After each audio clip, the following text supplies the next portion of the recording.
ഞാൻ അനുഭവിച്ചതും അല്ലെങ്കിൽ ഒരുപാട് പെൺകുട്ടികൾ അനുഭവിക്കുന്ന പ്രത്യേകിച്ച് മുസ്ലിം ബാക്ക്ഗ്രൗണ്ട് ഒന്ന് ഒരു മെസ്സേജ് പാസ് ചെയ്യണം, അതിന് പറ്റിയ ബെസ്റ്റ് പ്ലാറ്റ്ഫോമാണ് ബിഗ് ബോസ് എന്നാണ് എനിക്ക് തോന്നുന്നത്. പിന്നെ എനിക്ക് അക്സെപ്റ്റ് ചെയ്യാൻ പറ്റാത്ത എന്നെ ഇറിറ്റേറ്റ് ചെയ്യുന്ന കാര്യങ്ങൾ കണ്ടു കഴിഞ്ഞാൽ പ്രതികരിക്കും. നമ്മളത് പറഞ്ഞിട്ടും നമ്മളത് മനസ്സിലാക്കാതെ വീണ്ടും വീണ്ടും അതിൽ തന്നെ ഇറിറ്റേറ്റ് ചെയ്തുകൊണ്ടിരുന്നതിന് സീനാകും. ഓക്കെ, ഞാൻ പെൺകുട്ടിയാണ് അല്ലെങ്കിൽ നീ പെൺകുട്ടിയാണ്, നീ അടങ്ങി ഒതുങ്ങിയാണ് ജീവിക്കേണ്ടതെന്ന് പറഞ്ഞിരിക്കുന്ന ഒരുപാട് പേരുണ്ട്.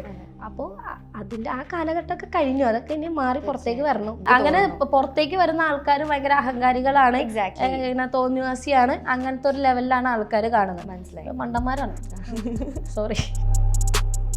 ഉമ്മിക്ക് എന്തൊക്കെ ചാൻസ് ഉണ്ട്, ഏതൊക്കെ സിറ്റുവേഷനിൽ എന്നെ സ്റ്റേജിൽ കയറ്റാൻ പറ്റും അവിടെയൊക്കെ. ഈവൻ മിമിക്രി മോണാക്ട് വരെ ഞാൻ ചെയ്തിട്ടുണ്ട്, എന്നെ കൊണ്ട് ചെയ്യിപ്പിച്ചിട്ടുണ്ട് ചെറുപ്പത്തിൽ.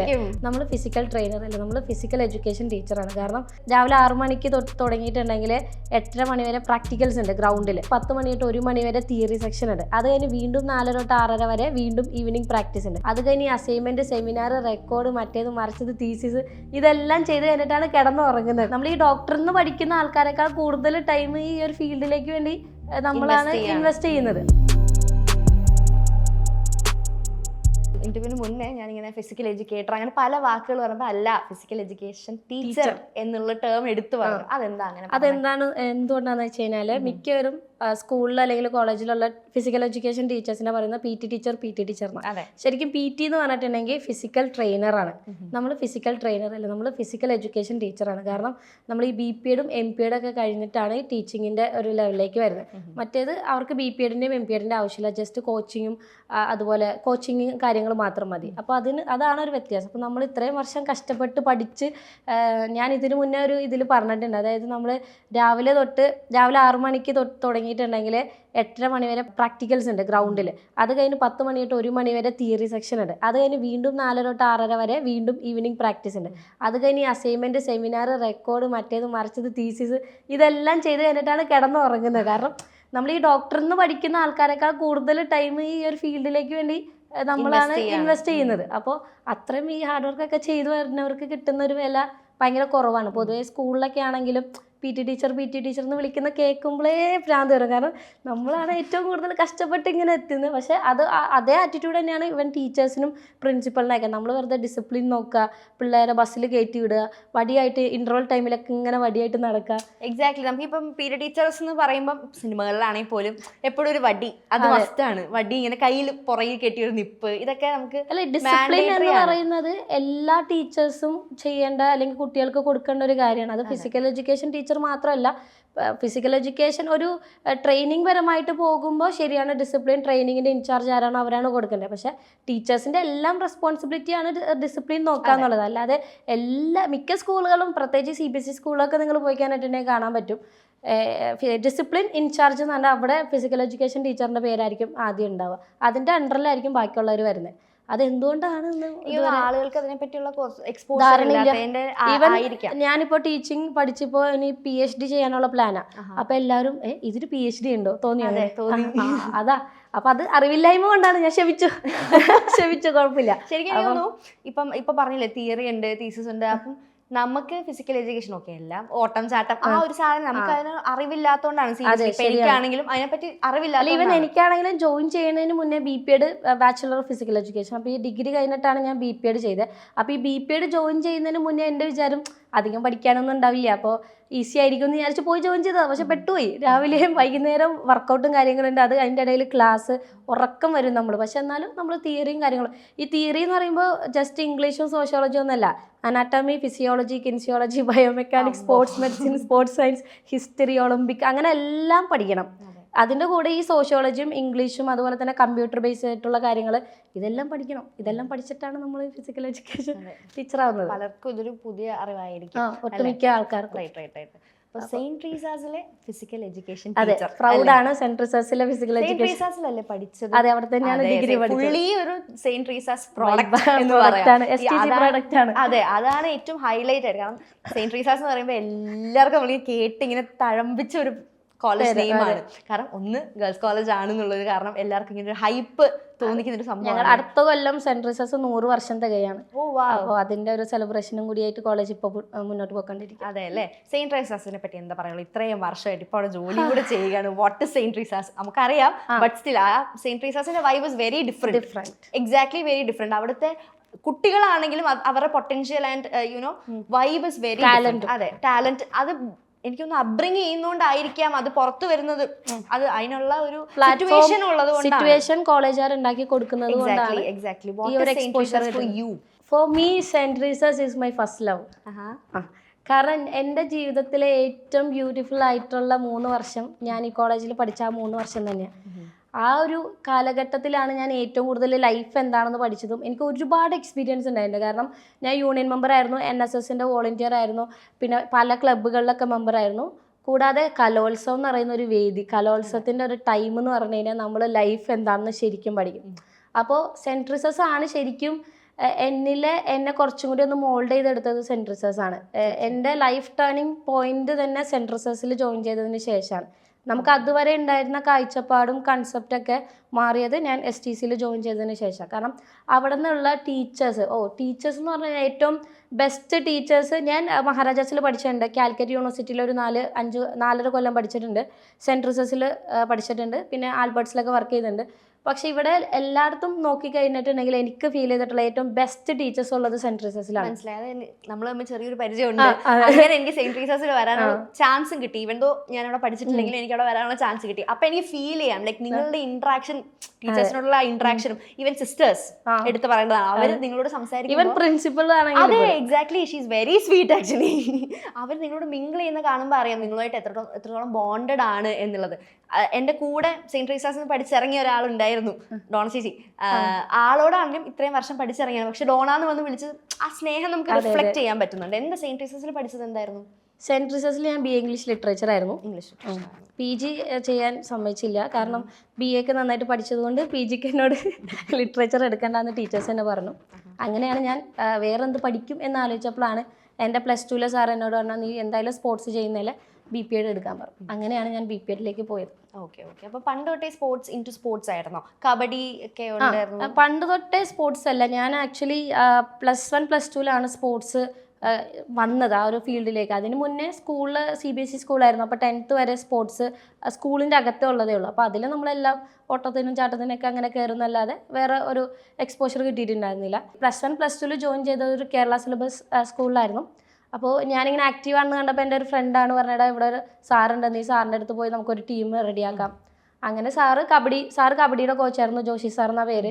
അപ്പോൾ സാറ് കബഡിയുടെ കോച്ചായപ്പോൾ സാറ് കബഡി പഠിപ്പിച്ചു. അങ്ങനെ ഞാൻ കബഡി പ്ലെയർ ആയി എന്നുള്ളത്. അപ്പോൾ ഒരു സ്റ്റേറ്റ് ലെവൽ വരെ പോയി +1 +2. അതിനുശേഷം ഡിഗ്രിക്ക് സെന്റ് റിസസിലും അത്ര വലിയ സ്പോർട്സ് അല്ലായിരുന്നു. ഞാൻ കളിയാകുമ്പോൾ പോകും. കോളേജിൽ കയറിയതിന് ശേഷം സ്പോർട്സിനേക്കാളും കൂടുതൽ ഇമ്പോർട്ടൻസ് ഞാൻ ആർട്സിന് കൊടുത്തു, ബാക്കിയുള്ള കാര്യത്തിനൊക്കെ കൊടുത്തു. അപ്പോൾ അതിൻ്റെ ഒരു പരാതി എൻ്റെ ഡിപ്പാർട്ട്മെൻറ്റിലുണ്ട്. പക്ഷെ എന്നാലും ഇപ്പോൾ ഞാൻ ടീച്ചറായി വന്നതുകൊണ്ട് അതൊക്കെ മാറ്റി കൊടുത്തിട്ടുണ്ട്. അപ്പോൾ ഇൻടു സ്പോർട്സ് ആണെന്ന് വെച്ചാൽ അത്ര സ്പോർട്സ് പേഴ്സൺ അല്ല, എന്നാലും ഇഷ്ടമാണ്. മനസ്സിലായി. ഇപ്പൊ നമ്മൾ ഇങ്ങനെ പറഞ്ഞു വരുമ്പോൾ ഇപ്പൊ കാണുന്ന ആളുകൾ ഫുള്ളി സ്പോർട്സ് ആണ് എന്ന് വിചാരിക്കും. പക്ഷേ അല്ല. കാരണം ബങ്ക്മേറ്റ്സിനെ പറ്റി എനിക്കറിയാം. എല്ലാം ചെക്ക് ചെയ്തൂലേ? പിന്നെ നമ്മൾ ചെക്ക് ചെയ്യണ്ടേ?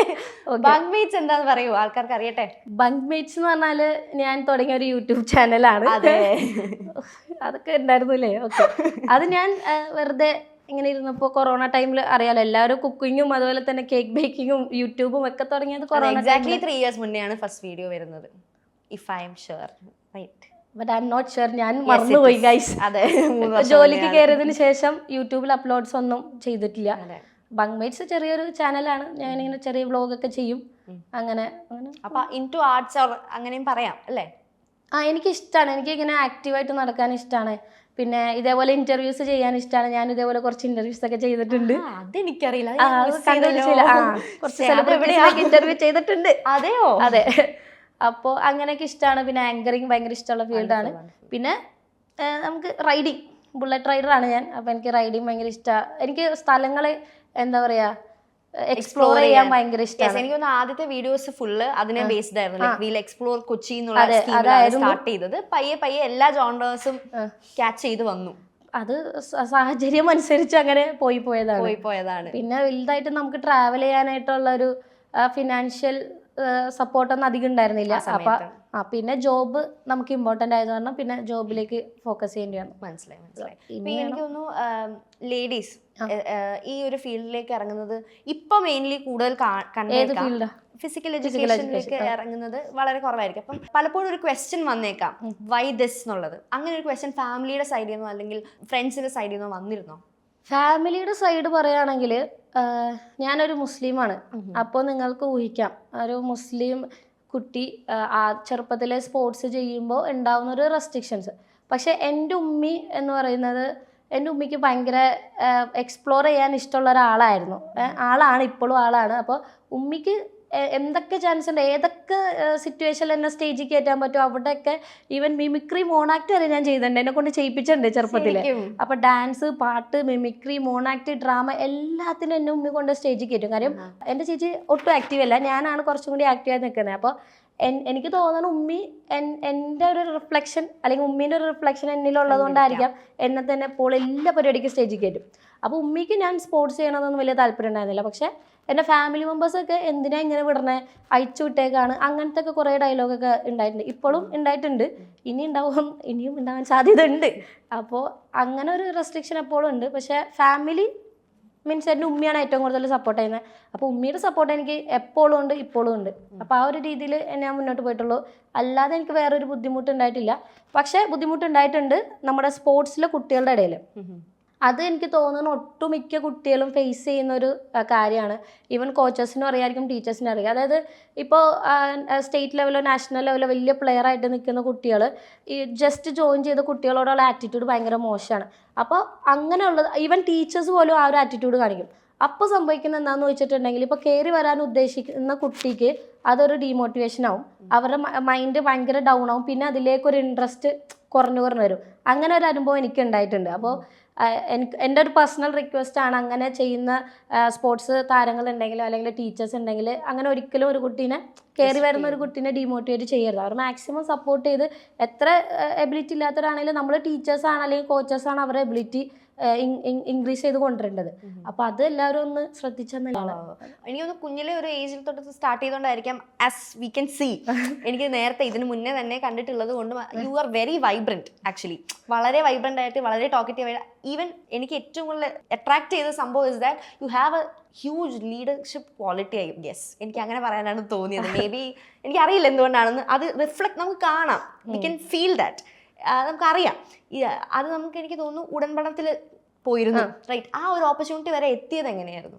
ഉടൻപണം അതിനു മുന്നേ ഞാൻ വേറൊരു റിയാലിറ്റി ഷോയും കൂടി ചെയ്തിട്ടുണ്ട്, മിനിറ്റ്. അത് കോളേജിൽ നിന്ന് നമ്മൾ മറ്റേ മഹാരാജാസ് വേഴ്സസ് സെൻട്രൽസ് ഒരു കോളേജ് കോമ്പറ്റീഷൻ, ഫസ്റ്റ് ടൈം മിനിറ്റിൽ കോളേജ് തമ്മിലുള്ള കോമ്പറ്റീഷൻ ചെയ്തതിൽ കോളേജിനെ റെപ്രസെൻ്റ് ചെയ്ത 5 പേരിൽ ഒരാൾ ഞാനായിരുന്നു. അത് സെലക്ഷനൊക്കെ ഉണ്ടായിട്ട് അങ്ങനെ പോയതാണ്. അപ്പോൾ എനിക്ക് ഈ റിയാലിറ്റി ഷോ ഒക്കെ പണ്ട് മുതൽ ഇഷ്ടമാണ്, കാണാനും ഇഷ്ടമാണ്, പാർട്ടിസിപ്പേറ്റ് ചെയ്യാനൊക്കെ ഇഷ്ടമാണ്. മിനിറ്റിൽ ഞാൻ പോകുന്നത് എൻ്റെ ഒരു ചേച്ചിന് ആങ്കറിങ് ഫീൽഡിലുള്ള ഒരു ചിത്ര എന്ന് പറയുന്ന ചേച്ചിയുണ്ട്, ചിത്രപ്പൈ. അപ്പോൾ ചേച്ചി ആദ്യം പോയിട്ടുണ്ടായിരുന്നു. അപ്പോൾ ഞാൻ ചേച്ചിനോട് സംസാരിച്ചപ്പോൾ ചേച്ചിയാണ് എനിക്കിങ്ങനെ ഒരു അവസരം നവീൻ എന്ന് പറയുന്ന ഒരു പുള്ളിക്കാരനായിട്ട് സെറ്റ് ചെയ്ത് തന്നത്. അങ്ങനെയാണ് ഉടൻപണത്തിൽ പോയത്.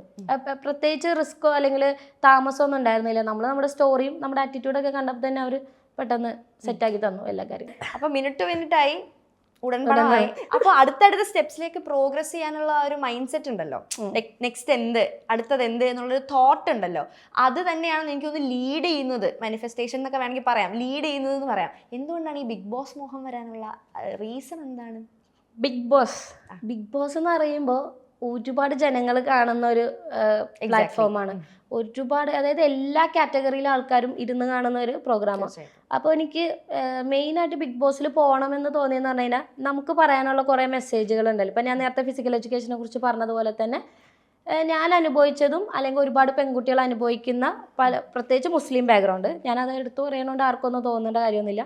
പക്ഷേ ഞാൻ അനുഭവിച്ചതും ബാക്കിയുള്ളവർ അനുഭവിച്ച കാര്യങ്ങളൊക്കെ ഒരു മെസ്സേജ് പാസ് ചെയ്യണം, അതിന് പറ്റിയ ബെസ്റ്റ് പ്ലാറ്റ്ഫോമാണ് ബിഗ് ബോസ് എന്നാണ് എനിക്ക് തോന്നിയത്. പിന്നെ ഇതുപോലെ ഇപ്പോൾ ഇയാൾ പറഞ്ഞ പോലെ ലീഡർഷിപ്പ് ക്വാളിറ്റി ഉണ്ടെന്ന് തോന്നിയെന്ന് പറഞ്ഞല്ലോ, അതുപോലെ എൻ്റെ ഫ്രണ്ട്സ്, അതായത് പല ഏരിയയിലുള്ള എൻ്റെ ഫ്രണ്ട്സും ഈ ബിഗ് ബോസിൻ്റെ പ്രൊമോ വരുന്ന സമയത്ത് എനിക്ക് കഴിഞ്ഞ സീസണിലൊക്കെ എനിക്ക് മെസ്സേജ് ഒക്കെ, നീ പൊക്കൂടെ, നീ പോയാൽ നല്ലതായിരിക്കും, നീ പോ അടിപൊളിയായിരിക്കും എന്നൊക്കെ. അപ്പോൾ ഒന്നും ഞാൻ മൈൻഡിലേക്ക് എടുത്തില്ലായിരുന്നു. പിന്നെ ഞാൻ ആലോചിച്ചു, ശരിയാണ്, പോയാലെന്താ നല്ലതായിരിക്കില്ല എന്ന് തോന്നി. അങ്ങനെയാണ് ഞാൻ ഓക്കെ എന്നാൽ രണ്ടും കൽപ്പിച്ച് പോവാം എന്നുള്ളൊരു ആഗ്രഹം മനസ്സിൽ സെറ്റാക്കിയത്, ഓഡിഷനൊക്കെ പോവാന്നൊക്കെ ഒരു തീരുമാനം വന്നത്. You can pass on your perspectives through that. Actually അങ്ങനെ വേണമെങ്കിൽ നമുക്ക് പറയാം. അതിൽ കൂടി ഒരു വൈഡ് ഓഡിയൻസിനോട്ട് പെട്ടെന്ന് റീച്ച് വരും. അതാ ഈവൻ എനിക്കൊന്ന് മലയാളി ഓഡിയൻസ് എന്ന് പറയാൻ പറ്റില്ല. ബിഗ് ബോസ് പല ലാംഗ്വേജസിലുണ്ട് ഫോളോ ചെയ്യുന്നത്. ഇപ്പം ഞാനാണെങ്കിൽ ഹിന്ദി ബിഗ് ബോസ് ഫോളോ ചെയ്യുന്ന ഒരാളാണ്. അപ്പം അവരും തിരിച്ച് ഫോളോ ചെയ്യുന്നുണ്ടാവും. ഇതുപോലെ ഒരുപാട് നെറ്റ്വർക്ക് പോലെ ഇങ്ങനെ കണക്ഷൻസ് പോകുന്ന ഒരു സ്പേസ് ആണ്. അല്ല, മീഡിയ എന്ന് പറഞ്ഞാൽ വലിയൊരു സ്പേസ് ആണ്. കാരണം ഈ ആൾക്കാർക്ക് ഏറ്റവും കൂടുതൽ മെസ്സേജ് പാസ്സാവുന്ന മീഡിയയിലൂടെയാണ്.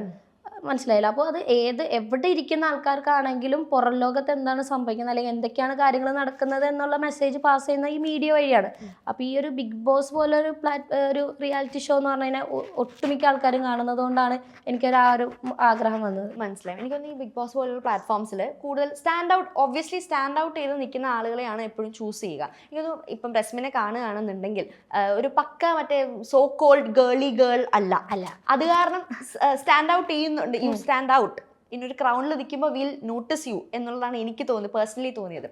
ഇപ്പം ബിഗ് ബോസ് പോകുമ്പോൾ ഒബ്വിയസ്ലി നമുക്ക് physical challenges as well as mental challenges ആണ് വരുന്നത്. ഫിസിക്കൽ ചാലഞ്ചസിനെ പറ്റി ഞാൻ ചോദിക്കുന്നില്ല, ബിക്കോസ് ഫിസിക്കൽ എഡ്യൂക്കേഷൻ ടീച്ചറിനോട് അത് ചോദിക്കാവോ എന്ന് എനിക്ക് അറിയില്ല. ഫിസിക്കൽ എഡ്യൂക്കേഷൻ ടീച്ചർ ആയതുകൊണ്ട് നമുക്ക് എല്ലാ ചാലഞ്ച് ചെയ്യാൻ പറ്റണമെന്നില്ല.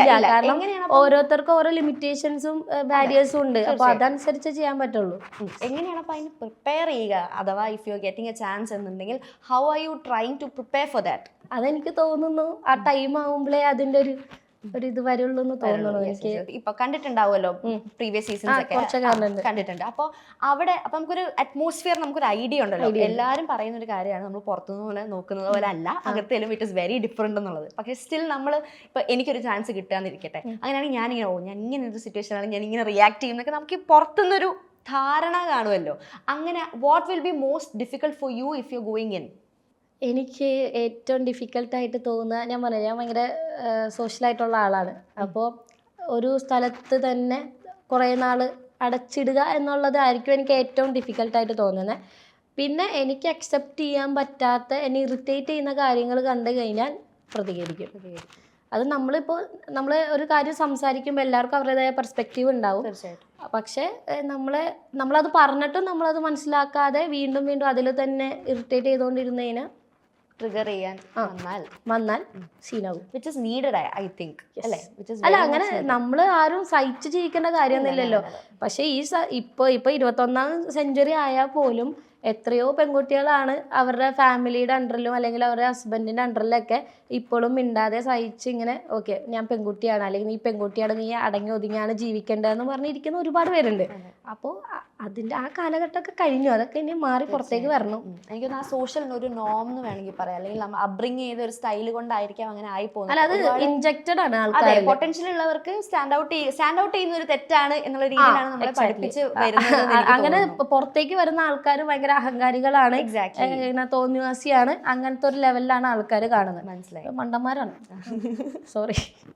എനിക്ക് ഇപ്പൊ റസ്മിനെ പറ്റി പറയുകയാണെങ്കിൽ എനിക്ക് തോന്നുന്നു, ഇഫ് യു എന്നോട് താരം ചോദിക്കുകയാണ് what would be Resmin strategy എന്ന് തോന്നുന്നെങ്കിൽ എനിക്ക് തോന്നുന്നു you would be genuine there എന്നുള്ളത് മാത്രമേ ഉള്ളൂ എന്ന് എനിക്ക് തോന്നുന്നു. ഓക്കെ, എന്തായാലും ഈ ഒരു കമ്മ്യൂണിക്കേഷൻ എനിക്ക് ഒരുപാട് ഇഷ്ടപ്പെട്ടു. ബിക്കോസ് കുറച്ച് കണക്ട് ചെയ്യാൻ പറ്റി, കുറെ കാര്യങ്ങൾ കണക്ട് ചെയ്യാൻ പറ്റി. അതെ, എന്തായാലും പൊളിക്കട്ടെ, ലൈഫ് ഫുള്ള് പൊളിച്ച് ഇതുപോലെ പോട്ടെ, റൈഡിങ്ങും എല്ലാം ഒരേപോലെ പോട്ടെ. Thank you so much for the time. Thank you so much. ഞാൻ മീനാക്ഷിൻ്റെ ഇൻ്റർവ്യൂ ഇപ്പോൾ ആദ്യമായിട്ടാണ് ഇങ്ങനെ നേരിട്ട്, നമ്മൾ അതിന് മുന്നേ സംസാരിച്ചിട്ടുണ്ടെങ്കിലും പക്ഷെ എനിക്ക് ആ ക്വസ്റ്റ്യൻസ് ഒക്കെ ഭയങ്കര ഇഷ്ടമായി. എന്നെ എന്താണോ കറക്റ്റ് എന്നെ പുറത്തേക്ക് എടുത്തൊരു ഇൻ്റർവ്യൂ ആയിരുന്നു. എനിക്ക് ഭയങ്കര ഇഷ്ടമായി. നല്ല ക്വസ്റ്റ്യൻസ് ആണ്, ഇതുപോലത്തെ ക്വസ്റ്റ്യൻസ് ആയിരിക്കണം. ആൾക്കാരിലേക്ക് കൂടുതൽ റീച്ച് ചെയ്യാൻ പറ്റുന്ന ക്വസ്റ്റ്യൻസ് എല്ലാവരോടും ചോദിക്കുക. കൂടുതൽ നല്ല കാര്യങ്ങൾ പാസ് ചെയ്യുന്ന കാര്യങ്ങളൊക്കെ സെറ്റ് ചെയ്യാം. ഓക്കെ, അപ്പോൾ all the best. Thank you so much.